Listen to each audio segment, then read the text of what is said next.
Durante siglos se ha difundido el engaño de que la carne es un trozo de fuerza vital. La medicina oficial ha dicho durante mucho tiempo que no comiendo carne se corre el riesgo de padecer deficiencias corporales. Las consecuencias fatales de esta mentira sobre la alimentación las experimentamos en el tiempo actual. En el sistema sanitario alemán se invierten al año aproximadamente 70.000 millones de euros para tratar enfermedades que tienen su base en la alimentación. Una gran parte de ellas tienen como causa el consumo de carne. Numerosos estudios científicos han demostrado con el tiempo que comer carne es perjudicial para la salud y fomenta diversas enfermedades. Seit dem Zweiten Weltkrieg beobachten wir eine ständige Zunahme von Zivilisationskrankheiten. Desde la Segunda Guerra Mundial observamos un continuo aumento de las enfermedades de la civilización, por ejemplo, diabetes mellitus, las enfermedades del azúcar, también gota, enfermedades cardíacas, hipertensión, y los científicos expertos en alimentación han reflexionado sobre cuáles pueden ser las causas. Paralelamente con este aumento de las enfermedades de la civilización, se ha registrado un aumento del consumo de carne en los países industrializados. Por este motivo, los científicos y médicos expertos en alimentación han reflexionado sobre qué forma de alimentación podría ser eficaz en la profilaxis o prevención de estas enfermedades de la civilización.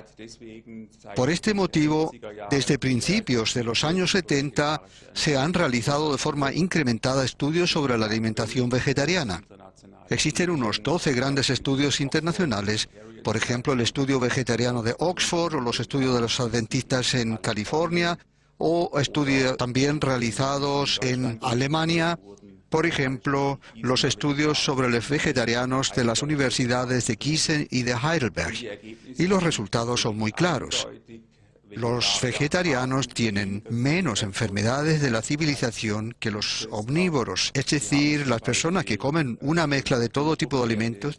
Los vegetarianos tienen, por ejemplo, mejores valores de tensión arterial, mejores valores de colesterol, con menos frecuencia padecen de gota y de hipertensión y de promedio son también más delgados que los omnívoros. Por lo tanto, se deduce como conclusión que la alimentación vegetariana conduce a una forma de vida mucho más sana. Y también se sabe actualmente con toda seguridad que la carne, los embutidos y el pescado no son necesarios en la alimentación humana. Hoy en día a todo el mundo le gusta tener una buena figura. Para conseguirlo simplemente les aconsejamos dejar el consumo de carne. La carne contiene un nivel muy elevado de ácidos grasos saturados que son un factor importante para el cúmulo de sobrepeso. Los ácidos grasos no saturados, que son como se encuentran en los alimentos vegetales, hacen engordar mucho menos. Este ha sido también el resultado del estudio realizado por el Instituto de Investigación del Metabolismo en Australia. En este estudio algunas personas vegetarianas y otras que comían carne consumieron exactamente la misma cantidad de calorías, obteniéndose el resultado de que las personas que habían tenido una dieta a base de carne engordaron considerablemente más que las vegetarianas. Además, la obesidad, por su parte, no solo es un problema de bienestar personal, sino que es un factor importante de propensión para diversas enfermedades, por ejemplo, para enfermedades cardiovasculares, infarto de corazón, apoplejía, diabetes y cáncer. Muchas de las enfermedades llamadas propias de la civilización que se dan hoy en día están muy estrechamente relacionadas con el exceso de peso.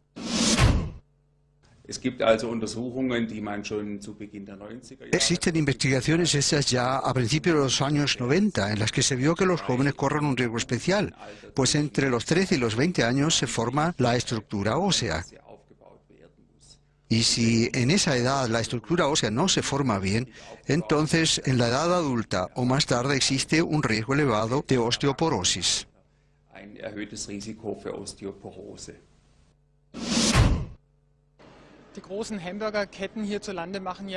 Por ejemplo, en Alemania las grandes cadenas de hamburgueserías obtienen la mitad de sus ingresos con jóvenes de entre 16 y 24 años.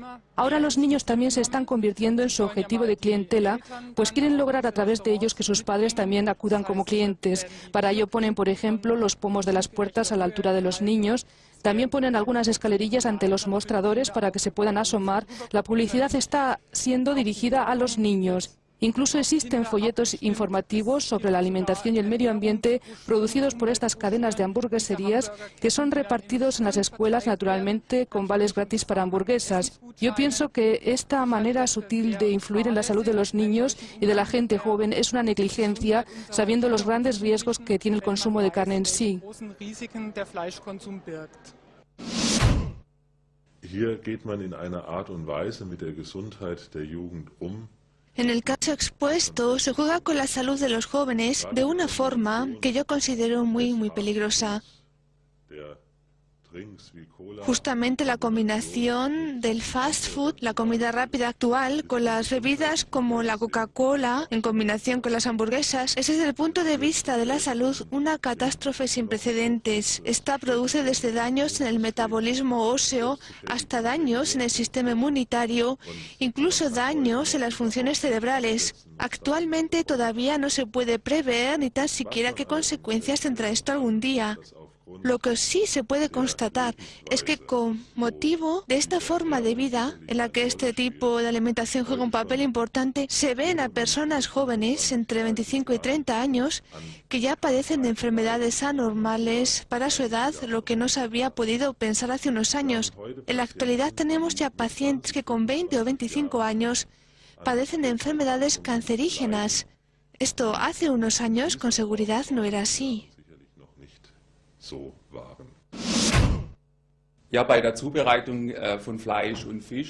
En la preparación de carne y pescado, ya sea a la brasa, friéndolos o también cocinándolos, se forman siempre las denominadas aminas heterocíclicas. Estas son moléculas que surgen de la reacción entre la creatinina con los aminoácidos en el tejido muscular. Y esas aminas heterocíclicas son cancerígenas. Esto significa que a través de transformaciones del material genético pueden desencadenar justamente la formación de cáncer. Se sabe también que las aminas heterocíclicas pueden dañar el músculo cardíaco. Quizás resulte interesante un estudio que ha publicado la Universidad de Buenos Aires en Argentina, en el que se demuestra que estas aminas heterocíclicas contribuyen de forma decisiva a la formación de cáncer. Y en Argentina y en Uruguay se come mucha carne vacuna, unos 60 kilos por persona. Y estos dos países tienen también precisamente una frecuencia muy elevada de cáncer, en especial cáncer de intestino y de mama.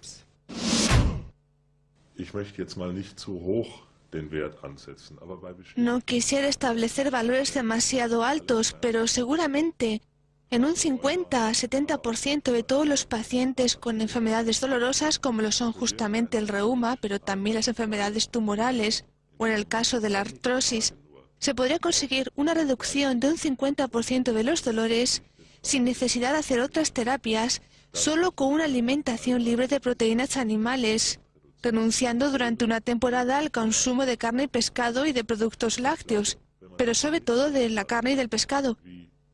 Y yo creo que uno se da cuenta de la importancia de este factor cuando ha vivido cómo sufren las personas que padecen dolores durante incluso décadas y son tratadas con fuertes analgésicos que producen a su vez efectos secundarios como problemas estomacales, úlceras de estómago, alteraciones cutáneas, etc. Y que sin embargo con una medida tan simple como es el dejar de comer carne se podría conseguir una mejoría. El consumo de carne puede también contribuir a la formación de un infarto de corazón, debido a que la carne contiene una molécula férrica que se denomina hierro hemoglobínico y mioglobínico. Este hierro hemoglobínico y mioglobínico es reabsorbido muy bien y con rapidez por el intestino, lo que significa que con un consumo elevado o frecuente de carne se aumenta la reabsorción de este hierro, que a su vez es un formador de radicales libres. A través de esta formación de radicales libres se contribuye a que aparezcan más enfermedades vasculares, aumentando también el riesgo de infarto de corazón. Existe un estudio famoso llamado Estudio de Rotterdam de Holanda, en el que se establece claramente que en especial los hombres, los varones que comen carne, tienen un riesgo elevado de padecer infarto de corazón.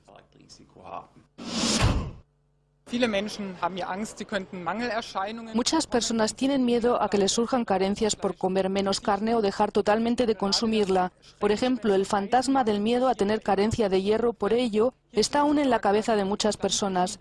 Por eso hay que decir que también podemos encontrar mucho hierro en alimentos vegetales, por ejemplo, en los cereales integrales, en el arroz, también en verduras como el brócoli, así como en los guisantes, entre otros. Además, que no es lo decisivo la cantidad de hierro que se consume, sino si el cuerpo puede o no absorber el hierro de los alimentos.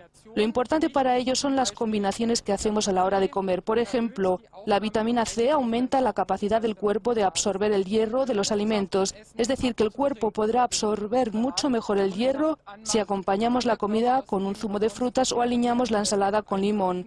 El café o el té negro disminuyen la capacidad del cuerpo para absorber el hierro de los alimentos. Así que las combinaciones a la hora de comer son lo decisivo. Lo mismo vale para otros muchos minerales, los oligoelementos, también para las vitaminas. Así que no hay que tener miedo a que surjan carencias por dejar de comer carne. Esto está demostrado por muchos estudios importantes de los últimos 30 años. La carne en sí contiene mucho colesterol. Yo pienso, por ejemplo, en que el tocino y el jamón contienen mucho de este factor de riesgo del colesterol. Y con el consumo de carne se estimula la producción de colesterol propia del cuerpo, debido a que la carne contiene niveles elevados de leucina y también de lisina, que son aminoácidos que estimulan una enzima propio del cuerpo que a su vez estimula la producción de colesterol por parte del cuerpo. El colesterol es un factor de riesgo importante en enfermedades cardiocirculatorias, en la arteriosclerosis, en enfermedades coronarias, también en las apoplejías. Y muchas personas en los países industrializados toman medicamentos para disminuir los valores elevados de colesterol, cuando la medida más efectiva sería el renunciar a la carne.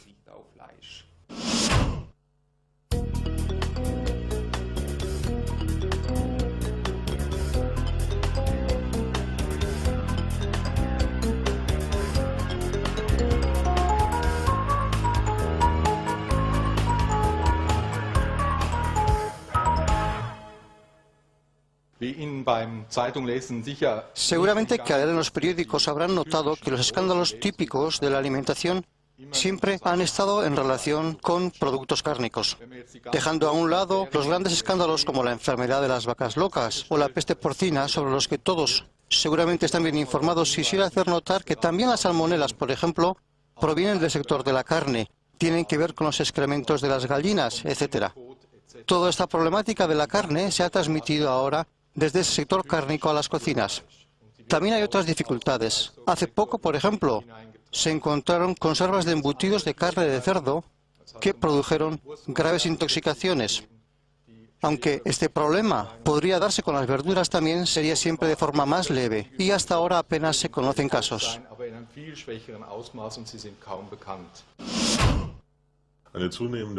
Lo que se está haciendo cada vez más evidente es el contagio de las enfermedades de los animales a las personas. Hace algunos años, la verdad es que no hace tanto tiempo, estaba en portada de la prensa el tema de las vacas locas. En Europa se dieron advertencias sobre la carne infectada de EEB o de otras enfermedades similares, pero al cabo de poco tiempo todo volvió a caer en el olvido. Sin embargo, hay que decir que todavía no se puede dar el toque de cese de alarma. El número de vacas infectadas de encefalopatía espongiforme bovina ha aumentado y actualmente se ha descubierto que esta enfermedad no se encuentra solo, como se sospechaba, en los tejidos nerviosos, sino que también se encuentra justamente en la carne muscular del animal, la que hasta ahora se consideraba inofensiva. Otro factor importante del por qué comer carne no es sano es el hecho de que en la crianza ganadera en masa se utilizan muchos antibióticos. Sin estos antibióticos no sería posible la crianza masiva de ganado. Y es así que, debido a esta adición de antibióticos, también se puede desencadenar enfermedades infecciosas en personas y, a su vez, un alto consumo de carne dificulta el tratamiento de determinadas enfermedades infecciosas. En el año 1999 se publicaron 2 informes en el Diario de Medicina de Nueva Inglaterra, en los que se informó de infecciones de salmonelas y campylobacterias resistentes a los antibióticos. Las sustancias tóxicas propias de la contaminación ambiental, como las dioxinas, el furano o todos los pesticidas, se depositan precisamente en el tejido adiposo de los animales. Por eso, las personas que comen la carne de estos se convierten en una especie de depósito de basura de sustancias tóxicas. El ser humano es el último eslabón de la cadena alimentaria. En este caso, habría que decir que es el último eslabón de la cadena acumulando sustancias tóxicas. Está demostrado que estos venenos ambientales son cancerígenos, dañan el sistema inmunológico y el sistema nervioso. Con frecuencia, cuando tiene lugar un desastre ambiental por escapes de sustancias químicas, para tranquilizar a la población, se dice que los valores individuales de las sustancias tóxicas en el aire no son perjudiciales para la salud. Puede que sea verdad individualmente, pero en su acción conjunta, muchas sustancias tóxicas son como hormonas. Desde hace tiempo se conoce que existe la llamada actividad estrogénica entre las sustancias químicas ambientales, así que la situación es más crítica de lo que en un principio parecía. Al combinarse, estas sustancias actúan de forma perjudicial para el organismo humano, influencian el sistema hormonal. Este es un motivo más por el que se debería advertir a la población de los riesgos que trae un consumo elevado de carne. Un carnicero no puede trabajar en la fase de la rigidez que se produce en el cadáver, ya que la carne es entonces de mala calidad. Por lo tanto, el tiempo que transcurre entre el dormir al animal, degollarlo y dejar que se desangre, casi siempre colgado de una pata, hasta el completo descuartizamiento debe ser muy corto, de forma que el típico rigor mortis, es decir, la rigidez cadavérica, no suceda mientras el cuchillo del carnicero esté trabajando todavía en el cadáver. Esto significa que en un corto espacio de tiempo, en minutos, el animal pasa de un estado vivo a la anestesia parcial con electroshock, posterior degollamiento y desangramiento hasta el descuartizamiento completo del cuerpo en el matadero. La carne todavía está caliente. A este proceso se le denomina la matanza caliente y es especialmente preferida ya que la calidad de la carne al comerla es mejor, es más tierna. Algo que también se sabe, basado en investigaciones de la Universidad de Cambridge en Inglaterra, es que a través del consumo de carne se forma sulfuro de hidrógeno, que fomenta las inflamaciones intestinales, como por ejemplo la colitis ulcerosa. La carne se descompone en aminas, en indol y en sustancias parecidas. Se trata, en el fondo, de venenos de cadáveres que prácticamente a través de la vena porta van de nuevo al hígado, pues tienen que ser metabolizados por el hígado.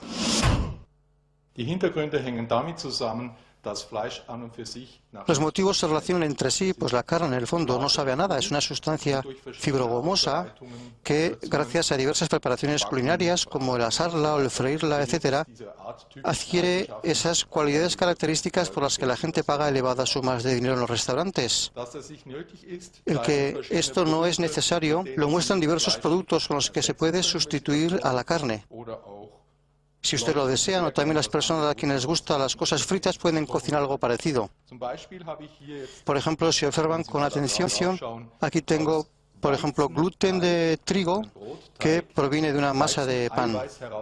Y esta se coloca debajo de un chorro de agua del grifo y separamos con ello el almidón y al final obtenemos el gluten de trigo puro. Con el aliño adecuado y la adición de grasa podemos hacer una comida que normalmente se hace con carne, aunque en este caso no lo es, pero que tiene prácticamente la consistencia como si fuera carne. Ahora le voy a preparar rápidamente para que puedan hacerse una idea de que esto no es cosa de magia. Y uno se sorprende de que esto no se emplee más a menudo y no esté más difundido. Estos cubitos pueden ser preparados y cocinados de la misma forma como se hace con la carne, por ejemplo, fritos con cebolla, pimienta y sal, saben de maravilla. Lo hacemos ahora aquí mismo para que se hagan una idea de lo que puede ser esto.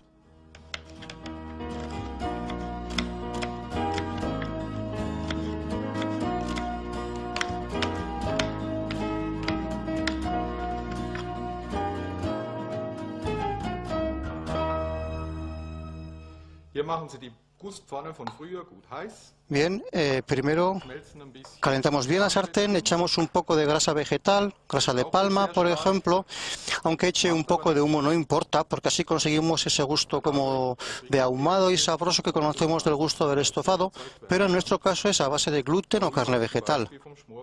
Tomamos ahora el gluten y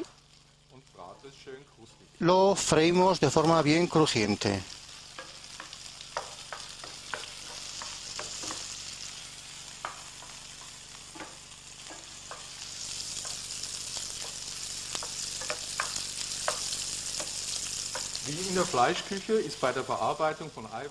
Cuando se cocina con carne se pretende siempre que se cree una costra sabrosa.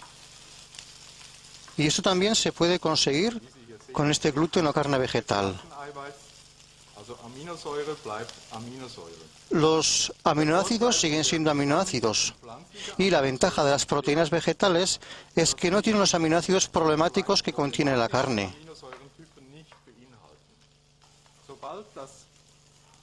Y cuando el gluten haya adquirido un poco de costra, podemos ir añadiendo la cebolla y también los pimientos en tiras y los vamos friendo todos juntos. Y así, de esta forma, pues el sabor de la cebolla y del pimiento va penetrando en los trozos del gluten. Así todo lo que ustedes cocinen con este gluten o carne vegetal pueden hacerlo simplemente tal y como hasta ahora están acostumbrados. Le echamos ahora un poco de sal, un poco de pimienta y caldo de verdura. Le añadimos también un poco de vino tinto. Aquí tenemos también tomates pelados que también los podemos añadir. Funciona igual a como lo han aprendido ustedes en casa o como lo han aprendido en algún curso de cocina, solo que sin carne, simplemente con gluten de trigo. Una y otra vez se plantea la pregunta de si se puede vivir más saludablemente comprando y preparando carne biológica. La cuestión sería, ¿qué diferencia hay entre un pedazo de carne de cerdo o de buey convencional y carne de cerdo o de buey ecológico? En el segundo caso, a los animales se les alimenta con piensos biológicos y por otra parte tiene un poco más de espacio en los establos.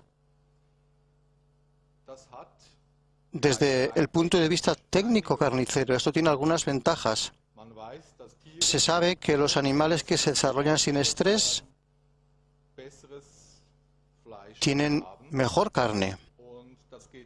Esto es así que hasta las recomendaciones en el sector de la carnicería ecológica aconsejan al agricultor a que acompañe él mismo hasta el matadero al animal que él conoce personalmente, le muestre todo y acostumbre al animal a ese lugar. Se tiene también en cuenta que los animales no vean cómo son sacrificados los animales que les han precedido. En los mataderos normales, el animal que todavía no está muerto ve cómo su antecesor es descuartizado. Esto no sucede en el sector ecológico, solo que a la vaca o al cerdo se les dé sangre descuartizada de la misma forma. Quizás un detalle más. En los animales que son sacrificados ecológicamente, se tiene en cuenta que al serles abierta la arteria carótida del cuello, no cuelguen de la pata, sino que se les coloque echados horizontalmente, pues se ha visto que esto mejora la calidad de la carne. Y esto está seguramente relacionado con las hormonas del estrés. Cuando un animal cuelga de la pata en estado anestesiado, a pesar de ello, todas las regiones cerebrales inconscientes están todavía del todo activas. El animal no está del todo muerto y se contrae y reacciona. Y del mismo modo se contrae la musculatura y esto da como resultado una carne de mala calidad. Por lo tanto, todo esto resulta ambivalente y, en última instancia, muerto es muerto, ya sea ecológico o convencional. Basándonos en los datos científicos que tenemos, podría decirse claramente que carne, embutidos y pescado no son necesarios para la alimentación humana. Las formas de alimentación vegetarianas, si se combinan adecuadamente, pues se trata siempre de una alimentación vegetariana combinada de forma correcta. Esta alimentación ofrece muchas ventajas para la salud, lo que también es debido a que las plantas contienen muchas sustancias nutritivas secundarias, las llamadas phytochemicals, y en estas sustancias se han comprobado muchos efectos que fomentan la salud. Por ejemplo, algunas son antitrombóticas, otras anticancerígenas o estimulan el sistema inmunitario. Por lo tanto, el que come muchos vegetales le hace un favor a su salud y se protege prácticamente de las enfermedades de la civilización. En el fondo es absurdo que se hagan prohibiciones y restricciones en la publicidad de estimulantes como son la nicotina y el alcohol. Y en el caso de la carne, con los peligros para la salud que conlleva el consumirla, no se haga nada. Se debería de hacer las mismas reflexiones para el consumo de carne si quieren hacer sus campañas con una buena conciencia. Lo mismo habría que decir para los comedores de parvularios, escuelas y hospitales. Después de todo lo que la ciencia ha descubierto sobre los peligros que trae el consumo de carne, ¿pueden seguir ofreciéndola en sus platos? Además, considero que es necesario que se hagan campañas informativas en las escuelas, que se instruya sobre las consecuencias del comer carne, las consecuencias para la salud y las repercusiones en el problema del hambre en el mundo, así como para el medio ambiente. Estos son otros temas que derivan del consumo de carne para los cuales necesitaríamos nuevamente un programa. Pero yo creo que es necesario que con una buena información los niños y jóvenes sean conducidos a una alimentación demostrada más sana y saludable. En este caso, habría que aceptar de una vez por todas, a todos los niveles, empezando por los médicos y también por los políticos, que el consumo de carne es peligroso y que éste daña realmente la salud de la población y que este es un hecho no solo importante para cada individuo, sino también para la sociedad como tal, para la productividad de la sociedad y para su futuro. Por este motivo, yo desearía sinceramente que los políticos iniciaran campañas informativas en contra del consumo cárnico y sea informada de las consecuencias y efectos perjudiciales del consumo de carne para la salud.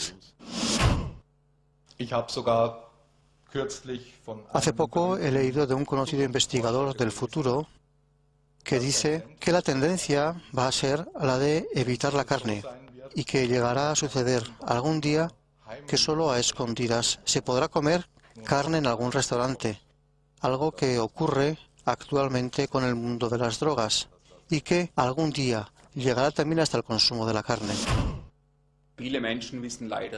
Por desgracia, muchas personas no saben que el consumo de carne, embutidos y pescado es perjudicial para la salud. Lamentablemente en Alemania se publica poco en este sentido. Pero en Internet o en publicaciones médicas internacionales especializadas existen numerosos estudios que demuestran muy claramente que justamente con el consumo de carne y pescado se producen trastornos de la salud. La gran biblioteca de datos es la Medline Database, en la que se pueden leer todos los grandes estudios que se han publicado a nivel internacional, también en forma resumida.